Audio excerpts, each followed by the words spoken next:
Okay, well, good morning and welcome, everybody. My name is Dr. Amy McGuire, and I'm Leon Jaworski Professor of Biomedical Ethics and Director of the Center for Medical Ethics and Health Policy at Baylor College of Medicine.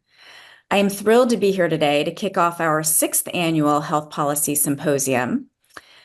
This is really one of my favorite days of the year, where we highlight health policy work at Baylor and present and discuss contemporary challenges in health policy that impact our community and beyond. I especially love the format as we shy away from slides all day, and it's really just giving folks the opportunity to hear candid conversations between experts, with time, of course, for lots of questions. So please be interactive, enter your questions online. The conversation is what makes today so special. This year, we will discuss the intersection of politics and medicine with 3 keynote speakers and 2 panels. This theme resonates deeply with the current sociopolitical landscape, highlighting the intricate connections between healthcare policy and societal values. We believe that exploring this theme will provide valuable insights and spark crucial discussions that are relevant to all stakeholders in the healthcare community. Each of the sessions today, I know, will add depth and humanity to the conversation. Our hope is to stimulate critical thinking, foster intimate exchange of ideas, and give folks practical takeaways to help navigate political dynamics in their own work and communities. Given the topic, we're thrilled to partner with the Center for Professionalism on this year's event, and I'd like to especially thank Dr. Friedman and Dr. Rose, both of whom you'll see later, for your support and creativity in bringing this event to life. A few technical details before we get started. Please feel free to engage with us by asking questions via the Q&A tool on your screen. Each session will also have dedicated time for Q&A via the live chat at the end. And a reminder, when asking questions, let's all please create a welcoming environment where everyone feels comfortable sharing their thoughts and ideas. We want this conference to be inclusive and respectful of all perspectives and a place where we can learn from one another even when we disagree. Talking about politics can always be challenging, and we are trying to be bipartisan and respectful of different perspectives here. Finally, I'd like to express my gratitude to our organizing committee, Doctors Jean Raphael, Laura Peterson, Christy Guarini, Vasa Rahimzadeh, Kristen Kostick-Kennett, along with Clarice Jacobson and Stephanie Agu for their tireless efforts in making this day a success. I'm excited to learn from our panelists and keynote speakers, and I hope you are too. I'll now pass it over to Dr. Friedman of the Center for Professionalism for a few brief remarks before we kick off our first session. Okay. Well, thank you, Dr. McGuire. I'm Ellen Friedman. I'm the Senior Associate Dean of Professionalism, the Director of the Center for Professionalism, and a professor in otolaryngology, head and neck surgery here at Baylor College of Medicine. Just a word about the center. The center at Baylor, the Center for Professionalism, was one of the first of its kind, founded over 10 years ago to provide support and training in positive professionalism. Specifically, we are focused on creating a culture of civility, compassion, and connection through heightened professionalism. For us, professionalism is instilled through informal and formal curricula, clinical experiences, role modeling by faculty and mentors, assessment methods, and special events like today. We aim to help our community develop self-awareness and recognize the impact of their actions on patients, colleagues, and policy. However, professionalism extends beyond individual behaviors to encompass broader societal issues, including the intersection of medicine and politics. I'd like to give a mention to Dr. Paul Farmer, physician, anthropologist, activist, academic, and humanitarian who died in Rwanda in 2022. It is he who said that if medicine is really to accomplish its greatest task, it must intervene in political and social life. Medicine must point out the hindrances that impede the normal social functioning of vital processes and affect their removal. Dr. Farmer acknowledged through his career that medicine is inherently political due to its involvement with public health policy, resource allocation, and ethical dilemmas, and the instances where politicization of medicine can challenge the principles of professionalism, which is exactly why we are here today and what we will explore today. We are thrilled, truly, to partner with the Center for Medical Ethics and Health Policy on this event. We want to provide an opportunity for our community to explore these complex issues, reflect on their values and responsibilities, and consider how they navigate ethical dilemmas while upholding the principles of professionalism. We want to encourage critical thinking, collaboration, and a commitment to social accountability within healthcare. By engaging with these important topics and hearing from a diverse range of experts, our hope is that our community can better understand some of these complexities and how to demonstrate integrity, competence, and respect in one's interactions and actions on these issues. Well, ready to begin, I pass it over to Dr. Rahimzadeh and our first keynote of the day, Dr. Brett Giroir on the political doctor. Thank you for joining us, and I'm looking forward to a really inspiring and inspirational and important day. Thank you for joining us. Thank you, Dr. Friedman. Thank you, Professor McGuire. Good morning, everyone. It's so wonderful to see the uptick participant number gain in number every second. So welcome.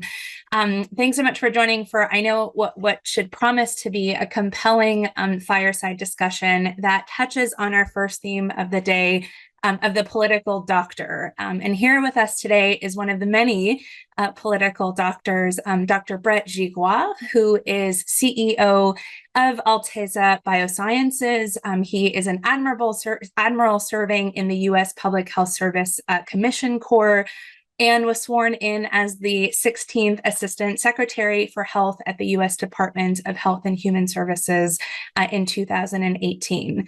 He is author of a new book entitled Memoir of a Pandemic, Fighting COVID from the Front Lines to the White House, and a new executive chair of the Global Virus Network, which is a nonprofit network of 80 plus top virology centers in 40 different countries, and whose mission is to end pandemic threats. So we sincerely welcome you, Dr. Giroir.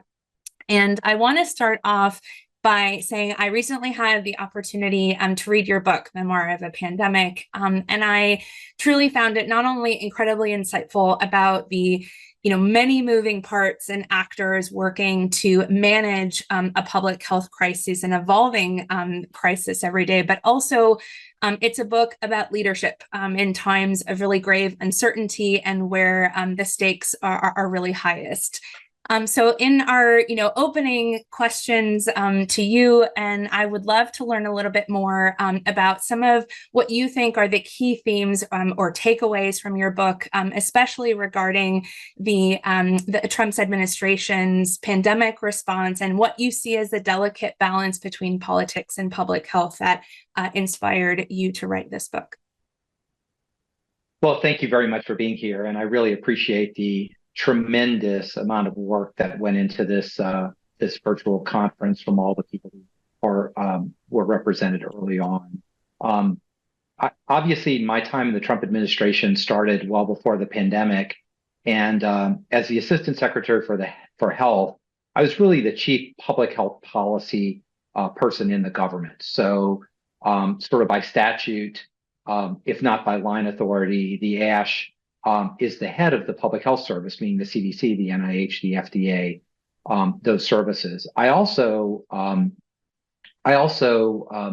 had time as acting FDA commissioner, which was also right in the middle of the political spectrum, as well as being on the executive board of the WHO. So if you want to talk about a political doctor, I really intersected a lot of those points. And I know we're going to talk about some of the public health before the pandemic. But I'll just make a couple of comments about the pandemic in general, particularly early on. We were clearly much more prepared for a pandemic of influenza than we were prepared for a pandemic of a heretofore unknown virus that had spread, particularly among asymptomatic or pre-symptomatic individuals. So this was quite a shift. Neither the Trump playbook, the Obama playbook, or any other playbook even talked about testing, because we assumed that everyone would get 103 fever. They know they would have the flu, and all those tests were available, just to give you an example. The second thing is, no matter how much preparation you had, there were unprecedented things that had to happen on the fly, and they could have been thought about previously and certainly need to be thought about in the future. Number one is the involvement of the public, the private sector and the academic sectors much more than just the public sector. Clearly, the institutions of government were not able to handle this crisis. And of course, as the quote testing czar, why we needed a testing czar sort of tells the story, is a good example of how government, being a little bit insular, was not prepared for that. The last thing I'll say, because this is sort of an opening foray, is that it's hard to know what politics means, right? In the political doctor, were things done that were not exactly for infection control? And that's true. I briefed the president probably 150 days during the pandemic in the Oval Office. I was in the situation room every single day. But we had, me for Health and Human Services, Tony Fauci, Deb Burks were next to me, sort of the main docs, Bob Redfield. But we also had secretaries of labor, housing and urban development, secretary of the Treasury, agriculture, because every decision had so many other implications to it. And, we had discussions very early about, quote, shutting down. Very little that the federal government could do to, quote, shut down the country. It's a very state and local decision. But, what are the economic implications of that? And what does it mean if we have a 10-year depression? And what does that mean on public health for the underserved and the poor right now? What would it mean if we closed down a food plant and on the shelves there would be basically no more chicken and bacon and very little meat on the food shelves? What would that do not only to the public health, to United States psyche, but what would it do for all the other advice that we need to give to individuals? So there was always other considerations aside from just pure infection control, right? Not the least of that were sort of individual liberties as they might have been perceived. There are other times where you might say politics is what did somebody do just for votes, right? And that's sort of a more obviously political situation. So as we go through this, I'd like to distinguish those because I will say both before and during the pandemic, when you get away from the cameras and on the Sunday morning shows, there was really a lot of alignment between the middle, the far left, and the far right over what to do, which I found very, very encouraging. But there clearly were areas where there was some friction, and that's where a lot of the media attention and maybe some of this will go.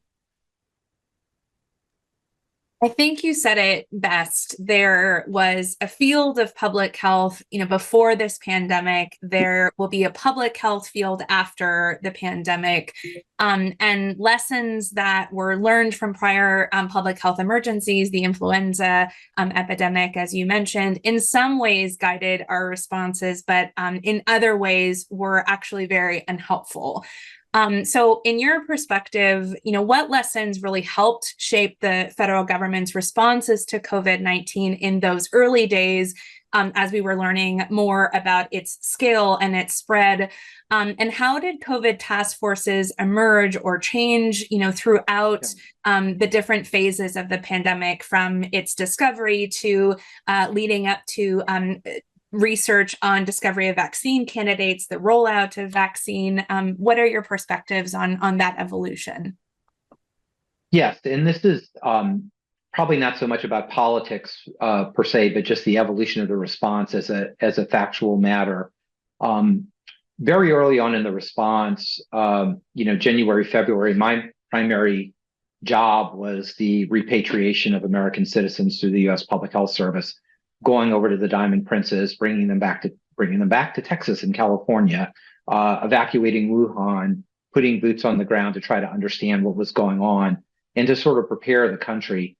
I got much more involved in early March when there was clearly a misunderstanding of who was leading the response. There was a White House task force.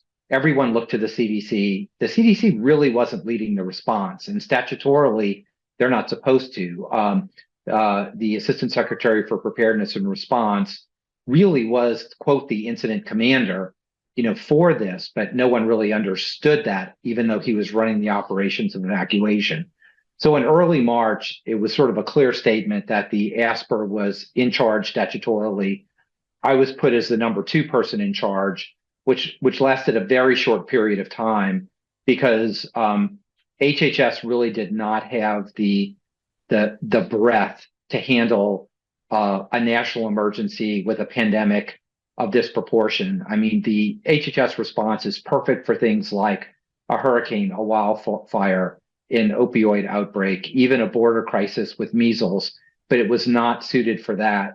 So immediately things changed, and it got moved to FEMA with a completely different structure than had ever been contemplated before, where there was sort of a joint steering committee, if you wanted, the Uniform Coordinating Group, which was myself, a CDC representative who was a CDC incident commander, the FEMA administrator, and the ASPR. And basically, we set up a response system that included several hundred people at the FEMA network in order to control the response and do things like, we have 12,000 ventilators in the stockpile on March 19th. We have 113,000 requests for ventilators. How do we manage the data? Who do we send it to? How do we do things? And that was all done at that level. And we built task forces there to support that, to build the data systems because they didn't exist. And to also, like I said, there was no thought of testing beforehand. It really wasn't part of the national playbook. And I talk a lot about that. There was not a swab, not a test, not a phone number. We had to build that sort of over a weekend once I got named, but there were 2 task forces for that. And then the White House coronavirus task force sat over that in a much more strategic policy direction. So the White House never, and I was on both. So when I say the White House, I was involved in that too. But at the White House level, they never said where to send a ventilator to, or where to send a field hospital to, or how to allocate, scarce resources. It was really much more the very large scale policy, 15 days to slow the spread, 30 days to slow the spread, getting the money, getting the resources, working with private industry. And of course, those infamous press conferences that I was on pretty much every night with the president or the vice president and communicating that way. So it evolved dramatically, I would say, between January and mid-March. By mid-March, we really had the appropriate structure. The White House, quote, took control, which was needed because the individual agencies were kind of doing their own thing. There needed to be a central organizing authority. The data systems were being built, brought in the U.S. military for supply logistics data systems, and the allocation of those scarce resources got to be, it was never boring, but it got to be, very data driven and very organized pretty quickly. But the first 3.5 months were much more of a pickup game than it should ever be again.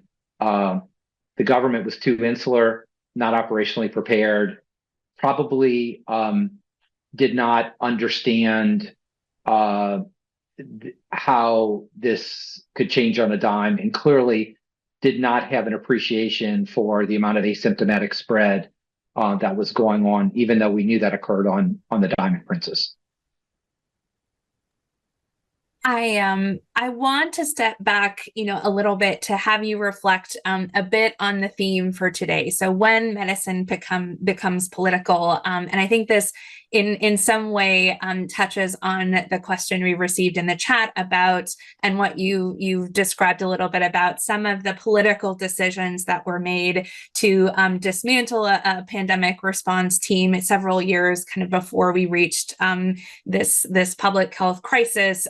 What does this theme mean for you? How do you see your role, and what is your perspective contributing kind of to this overall discussion around the intersection of medicine and politics?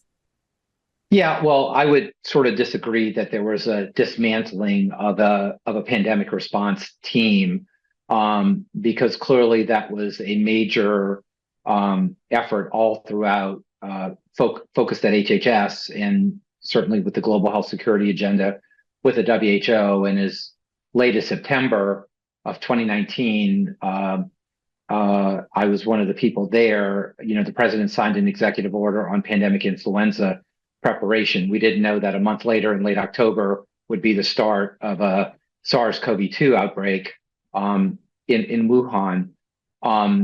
So I'm going to tell you something that people probably don't want to hear, and that was there was very little what I would call politics, particularly early on in public health and moving through the pandemic. I will draw a sharp point when the campaign got very in high moves, sort of in July and August of 2020, when there was a whole national response on one hand that was pretty much, data driven and public health driven. And there was actions on the campaign trail that were very different, that were often against the responses. I think that is a very legitimate piece. But early on, before I thought we were in a public health sort of nirvana, right? Because the things that I wanted to do that were not getting done, and other people getting done, was pretty good. I mean, we were able to declare the opioid outbreak a public health emergency, right? That's a big deal. That allowed to destigmatize substance use disorders. It allowed us to push medication-assisted treatment. We supported needle exchange programs. We supported Narcan. We got billions of dollars in treatment. I mean, that was a public health, real advance. And I was, quote, the opioid czar at HHS to sort of run that. We saw that HIV had not been, we had not reduced the numbers of HIV in many, many years. There were still 40,000 new cases. I got government together, Tony, Bob Redfield, Admiral Wiyaki from the Indian Health Service, pitched the secretary, pitched the president, got almost $700 million a year in extra funding and a whole organization for ending HIV. So, things were going very, very well. I was almost shocked at how good they were. I would say that, and whether you want to call these political or not, the issues that I was kind of not frequently, but when they came up, sort of cross with the administration at some point in time, and I'm not going to talk about what happened in the Oval Office, were medical and science issues that crossed social issues like abortion or fetal tissue research. And, whether you want to call those political or not, they were clearly they were decided not necessarily scientifically, but based on the ethical structure of the people who were involved in deciding that. But I think that was sort of the major kind of, in my time, the major frictions, I would say, between what most people what the science, quote, might say versus some of the decisions that were done. And we can argue about the pandemic. I'm sure people have bones to pick with that, about individual, responses, but I could certainly, explain and talk a lot about them.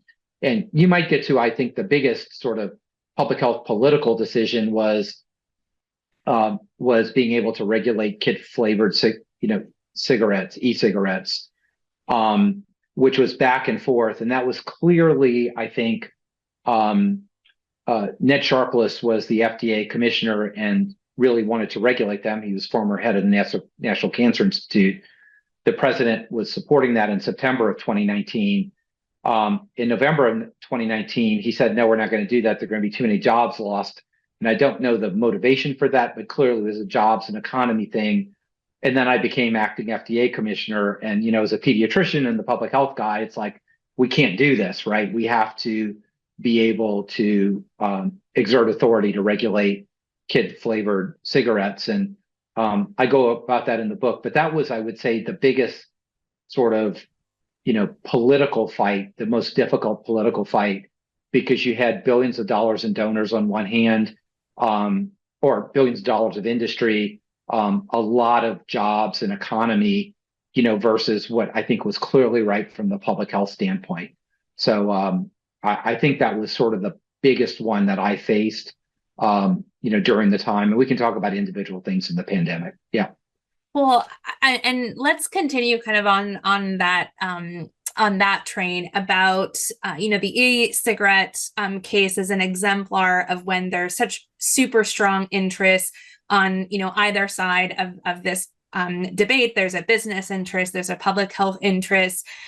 How did you in the public health strategies that you were involved in throughout your career, personally and professionally, navigate with such strong criticism that's directed at you, particularly when there may have been these intertwined, interconnected administrative or political demands of the job, as you as a leader kind of leading these strategies?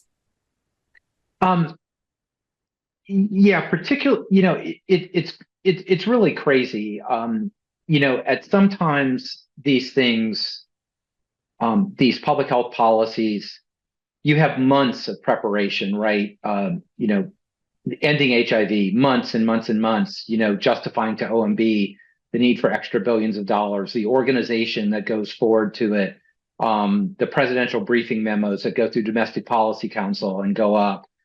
There is a uniform process, to that, and sometimes it just beats you, and you just got to keep going. Other times, like e-cigarettes, it's kind of crazy, right? President Trump always wanted to hear a diverse number of opinions. Now, he heard them, he made a decision, and you moved on. But whether you're in the Oval Office with a few people or 10 people, or you had a big issue like this, he always wanted to hear everybody's opinion. So in one of the worst decisions, he decided to hear everybody's opinion in the cabinet room, meaning the American Academy of Pediatrics, Tobacco-Free Kids, the American Lung Association, all around the cabinet room table with R.J. Reynolds, Jewel, all the sort of the opposite side of the spectrum. And he thought we would come to consensus, which of course there was no impossibility. Then 5 minutes after we're there, he thought it'd be a good idea for the media to come in, which even made it worse. So we had all the media in there with these groups that were warring. He left after about 20 minutes, turned to Secretary Azar and I and said, "Come to you get them all in consensus, and come tell me what the consensus is," which didn't happen, of course. But this is one of those weird things. We went into the Oval Office, and I'm the pediatrician, and we had talked to him a lot about this before. Mrs. Trump was clearly supporting, things that would support public health for her child, who was already getting exposed to e-cigarettes. So we knew that in the background. President Trump had addiction in his family, with his brother dying of alcoholism. And, we just said, we're never going to come to a consensus, but you really got to do this. This is vital for the health of our youth. We'll get over it because we're still going to allow adults to do this. We're not going to lose business. And he said, "Okay, go write me up something right now." It's like, what? Just go write you up something right now? He said, "Yeah, just go write it up." So the secretary and I literally go out to the front desk outside the Oval Office, type up a presidential memo saying, the FDA has authority to regulate this. The secretary said he'll never sign it, bet me $1. We went back in the Oval Office, he signed it, and I regulated it the next day. So, and I would imagine it's like this in every administration, that there are things that are going to go for months and months and months in order to get done. And you get beaten. You get beaten by the bureaucracy, particularly the money guys, OMB. I'm not kind to OMB, which is a Trump administration OMB in my book, because public health was slashed at every moment in time. And we had to fight tooth and nail constantly. And fortunately, Congress put a lot of that back. But sometimes it happens just because it's the right thing to do, and things align. And, if you allow me to riff a little bit, I do want to say that I had many months before I was confirmed. There was no person in my position for about 4 years confirmed, because the inherently political nature of it, because I had, the family planning program, I had Title X, Planned Parenthood in this policy office. But I asked Amy, Dr. McGuire, I needed someone to help me prepare. And that was Kara Elam, who was a doctor of public health student at Baylor College of Medicine. we worked together probably for 3 or 4 months and really outlined the public health agenda for my office and therefore for a lot of the country. During that time, she came up as an ORISE fellow. I had her run the entire national program to support HPV vaccination, and then she came full time and is a major program officer working on vaccination and women's health issues. So, I just want to highlight that young people really make a difference. People can get involved and make a difference. And Kara had a tremendous influence on health policy and my agenda when I got in, and of course came there to institute it, and has been a force of nature supporting HPV vaccination, which is one of those things we got to get right. That's so interesting. So, you mentioned there hadn't been a prior position quite like yours before. Do you think more physicians and researchers are needed in the government that can fulfill, some of those responsibilities that you did? And if so, why should they particularly consider joining, and how do they change, political conversations in the way that responds to their needs? Yeah. So I just want to say that particularly, I was in a non-political position when I ran the science office at DARPA in the mid-2000s. I was deputy and director, first physician to run an office at DARPA. But the one thing I would impress on people is how individuals can make a difference. It only takes one or two people that can have a powerful idea, get the right allies, and get them done. And I mean this with all seriousness.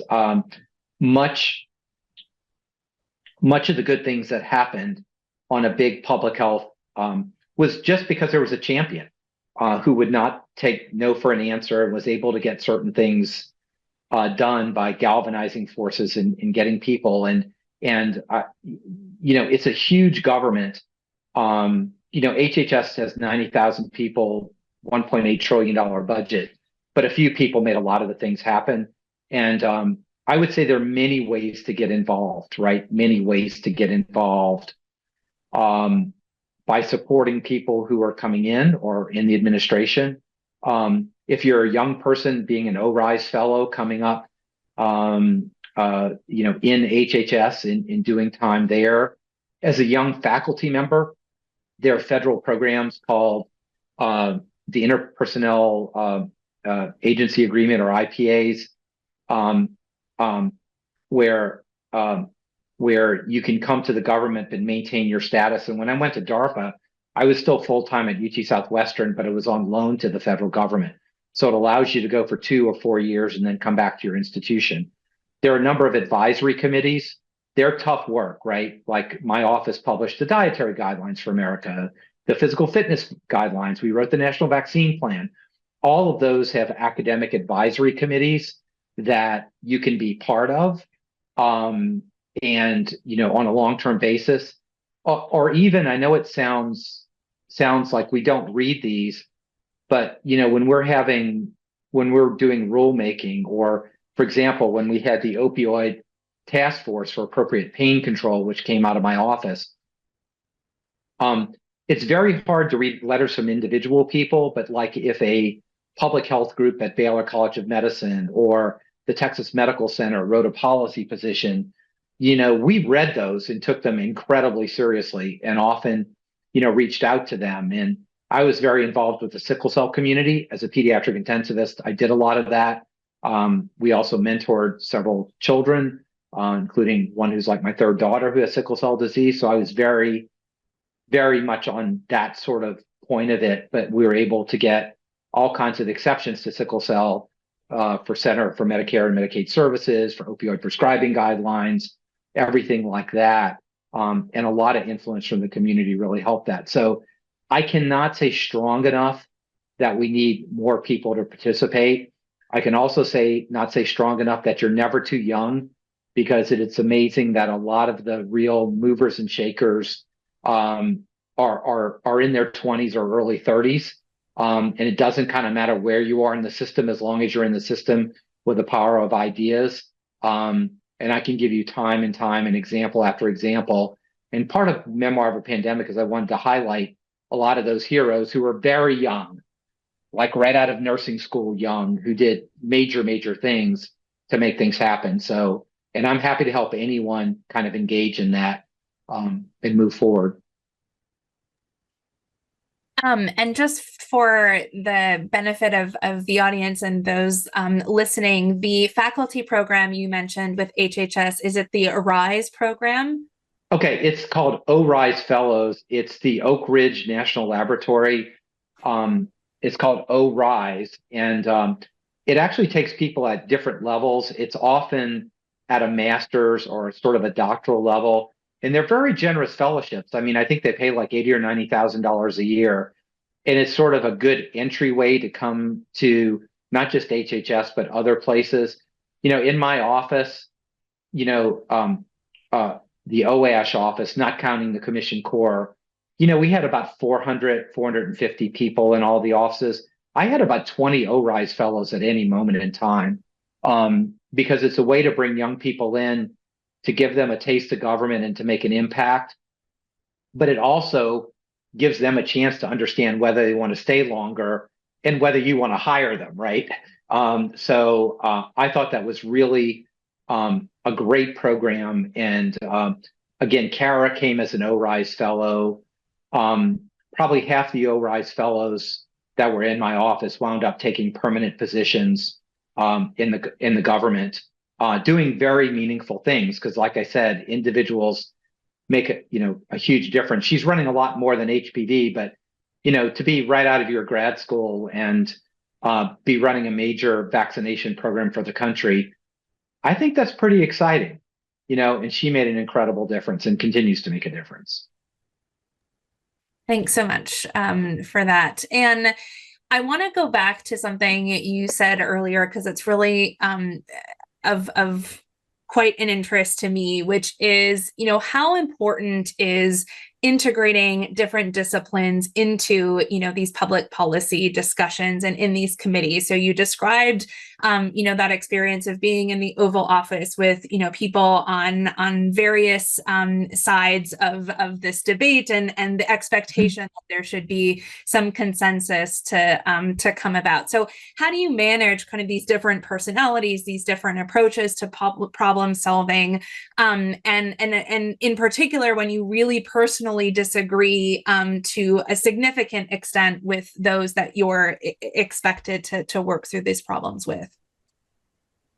So I think of a lot of it is what public health people do all the time is you build trusting relationships, you learn from each other, you work with each other, and you try to, if I have lots of criticisms that are self-directed or directed as a community, but there are lots of ways to look at the problem, right? And lots of people who have different interests.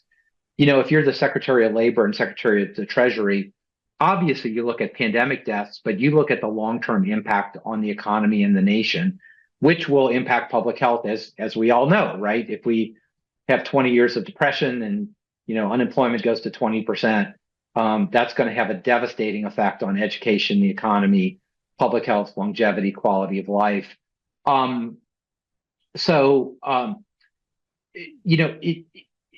The public health personality, if there is one, is trying to bring people together and work on problems. One that we didn't get to was homelessness because the pandemic hit, but there's probably no more of a multidisciplinary problem than we had with that and needed everyone, at the table. I'm going to say in general, and I could even say in specifics, when you work through the process, I'm talking at the highest levels, like at the presidential level, when you're briefing with a presidential briefing memo or you want a decision, you've worked together enough that you've really come to consensus.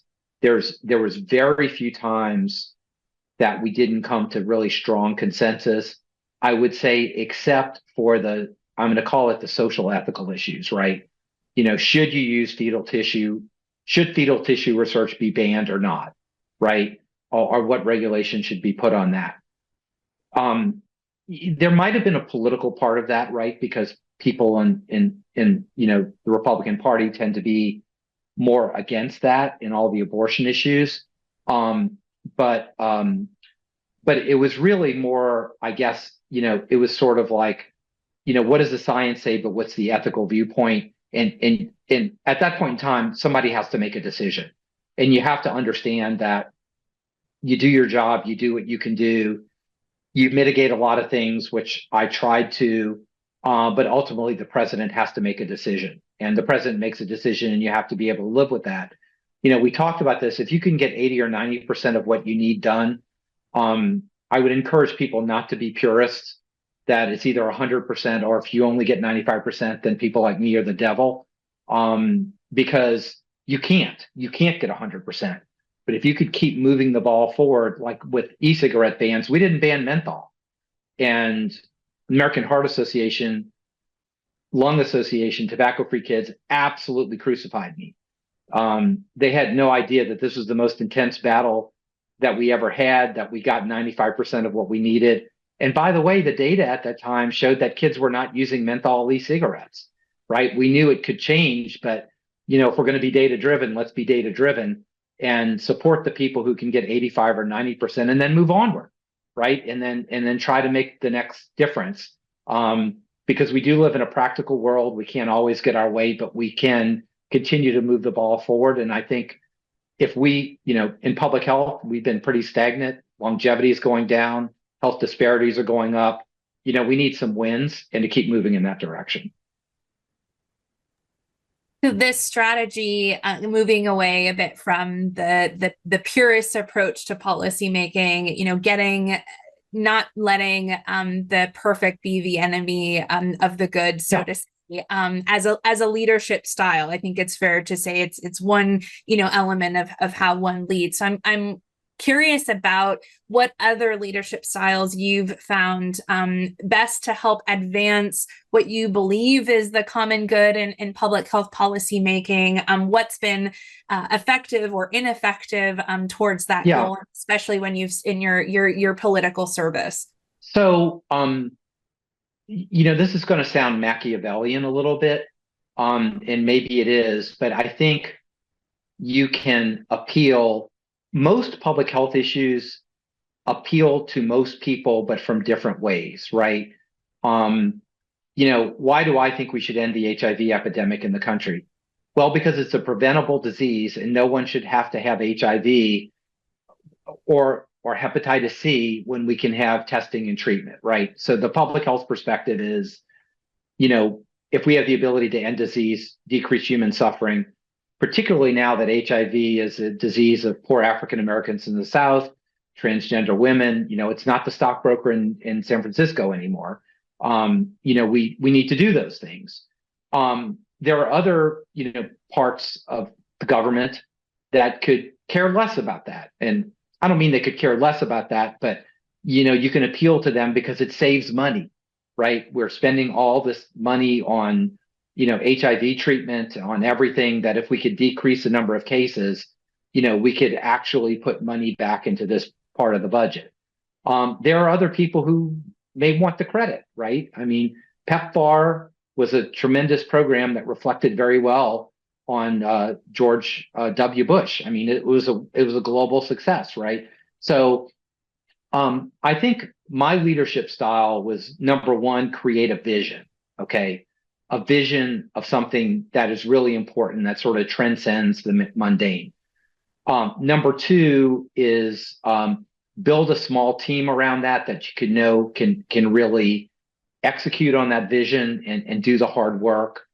Third is appeal to people from their own frame of reference. And again, that's a little bit, I know, utilitarian, Machiavellian, but people have different points of view, and you have to appeal to them. And I would say the fourth thing, and I could lead this into some of the pandemic policies, is you have to, it's overused, but you have to meet people where they are, and you have to acknowledge their concerns. If someone is hesitant about giving a vaccine, don't lead by, you stupid, ignorant person, don't you know that you need to do this for yourself and for other people. We would never do that in a patient-doctor relationship in my ICU. Acknowledge people's concerns, acknowledge them, and then try to build on that. But when you vilify them from the start or completely antagonistic, it's very hard to bring them about. But there are a couple times that there were just knockdown, drag-out fights, and you may feel differently than this, but it was fairly well publicized after the fact that I stopped the scheduling of a botanical called kratom because it just didn't, it was being pushed through by FDA. They'd already sort of circumvented the system, but the ASH was the scheduling authority, and the DEA could not schedule without my recommendation. And I got beaten to shreds by certain people in the administration for not wanting to do that, but I really felt the data didn't justify it. We didn't have the deaths, we didn't have addiction, and moreover, if the proposal was right that 2 million people were using it, it's an opioid. If you ban it, what are they going to do? They're going to go to fentanyl, they're going to go to oxy, so you can't even think about banning it unless you have a national comprehensive treatment program to move people on. But I just bring that up as one of the other things. But I couldn't build consensus. I couldn't do anything. So ultimately, if you're the authority, you just got to stand by, what you think is right and do it and bear the consequences.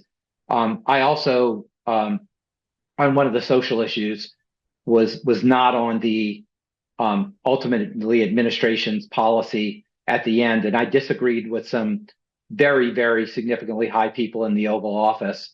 And I thought I was going to be fired, but I was pleasantly surprised that they came out and said, you got to tell the president what you believe. You disagreed with me, and that was uncomfortable, but it's okay. We move on. So I was very pleasantly surprised by that. We have a question from an audience member who really wants to hear your perspective on a different public health crisis, an ongoing public health crisis on the progress of firearm safety. So from especially your insights in your career as a pediatrician, what are some of the things we need from a research perspective, potentially from an advocacy standpoint, and maybe overall programmatic investment in firearm safety to sort of move the ball forward on addressing this major cause of pediatric as well as adult death? Yeah, it's one of the really, really difficult questions, and there is I was very supportive of the Violence Prevention Center at CDC. Because I think the basis of all this has to be data, right? And Deb Howery, who's the chief medical officer, emergency room physician, I think did a spectacular job with this. And I'm doing this off the cuff because we really did not have, it was very tough to sort of crack this. But, I think the first thing we have to do is start with data. And I think we have to be very, very careful about giving the impression that we're pushing a political agenda or a policy agenda when what we really want to have at the first baseline level is true data, right? What is happening? What are the risk factors? What are ways to prevent it? How do you mitigate it without sort of having an unsaid purpose of, we really want to ban firearms, so we're going to do all this in order to get there. I think a lot of the proposals that were put forward and a lot of the issues, particularly from the CDC, was a lack of trust that the data was going to be objective, right, and sort of unbiased and not move towards a specific goal. Second, this is going to be a legislative fix. If there's a legislative fix, it's not going to be, we're not going to make a rule at HHS to do something. You can't fund to do something, but it's going to be a legislative it's going to be, quote, a legislative fix in some way. The things that we can do that I would like us, that I think we can focus on is, we can all agree that preventing the socioeconomic and educational conditions that sort of proliferate violence is something square in the middle of public health. And, that's something we could agree on, is a lot of the upstream factors, and try to find that agreement. I know we're running out of time, so I want to, but it's a very difficult question. I have an answer for a lot of things. I don't have an answer for that at this moment, except let's be objective, try to provide really good data in an unbiased way, and let the data sort of move the policies forward. We, I think, have time for a few audience questions. And one that we recently received was, how can we better ensure that regulatory progress made under one administration is not simply erased by the next, incoming administration, especially when some of these battles tend to be so hard fought? Well, to a degree, I don't think you can unless you build the consensus for it, right? There are certain issues that we fought for, that just because it was Trump administration, it was nullified. If the Trump administration's in again, they're going to nullify right away. And that's why making these regulations and these emergency regulations are, if you haven't built consensus and worked on both sides of the aisle, I don't think you could make them last, and you shouldn't make them last because you haven't done the homework. You're just exerting the power of the pen. And it's a waste of time because it's only going to last as long as your administration. So number one, I do think notice and comment rulemaking, if you're going to do it, go through the full process where you have true notice, tens of thousands, hundreds of thousands of comment. Take your time and really try to build a consensus, because by its nature, rulemaking can be redone in a heartbeat. So you have to take it seriously and build consensus, or else it will never last. And it probably shouldn't, because then it's just the whim of an administration and not a true consensus or data-driven rule. And maybe if I can turn our attention a little bit to the future. So in your book and in some of our conversations preparatory to this session, you were really passionate about this idea that public health remains a state and local government activity, and perhaps, rightly so. Can you maybe outline for our audience why you still think that is, what key transformations you think might be necessary for improving how we together as a nation promote better public health and better public health practice? So particularly in the pandemic, I mean, people think the federal government did this or did that and controlled this. We really didn't. We had control and needed to build the major resources, right? I mean, moment one when I was testing czar, I'm sending C-17s to Italy. I've got the military done. I've got billions of dollars here, doing resources, data systems. I can get into, I knew where every PCR machine was. I knew every assay they were doing because I can get into everybody's data systems. But ultimately, we could do Operation Warp Speed, but ultimately public health policy, whether schools are closed or not, whether there's mask wearing or not, is not a federal government activity. Every Monday, we put about a 500-page document together that we sent to all the governors, county by county, what was the status of the outbreak, what our recommendations were. We'd have a governor's call every Tuesday from the Situation Room. But it was all, we'd fly on Air Force Two all over, Burks did, but it's ultimately a state and local, position. Now, this may reflect my bias, sort of as I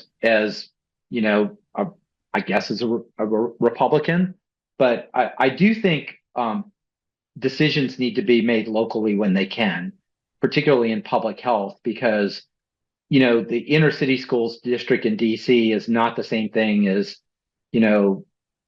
I would say Highland Park in Dallas or whatever the equivalent in Houston, and that typically the local area is going to be more responsive to the needs of the individuals. And there's just a big barrier between what goes on in DC and what goes on in an individual neighborhood, from a public health perspective. Now, what we need to do is, number one, we need to restore trust in the national health authorities like CDC, FDA, HHS, and that's a whole another story. Secondly, persistent funding and funding. I battled tooth and nail, with my OMB, and this is typically what happens: is we have a crisis, you get it funded, then the funding's cut. And the third thing is really, education. I think things are going a little bit better now that there are undergraduate degrees in public health. But if you look at across the country, still something like 70% of public health officials have no formal public health training. So we really need to build that capacity in the United States, in the ability for local people to think and to do with support. So, it was very frustrating because, half the states seem to do nothing that we recommended. Half the states seem to do 10x more, which we thought were harmful. We'd see blips that we knew there would be an outbreak in a certain state. Look, your positivity is going up. We see these trends. You've got to really impose restrictions now if you're going to get ahead of that. But but we live in a federal system, and ultimately, particularly if we train our people well, I think that's going to be more responsive to the individual communities. I think that's a perfect note to end on behalf of all of us in the organizing committee and all of us at Baylor. We sincerely thank you, Dr. Giroir, for your service, for your leadership, and for sharing those really unique perspectives with us. And I encourage everyone to read your book, Memoir of a Pandemic. Thank you so much. Thank you.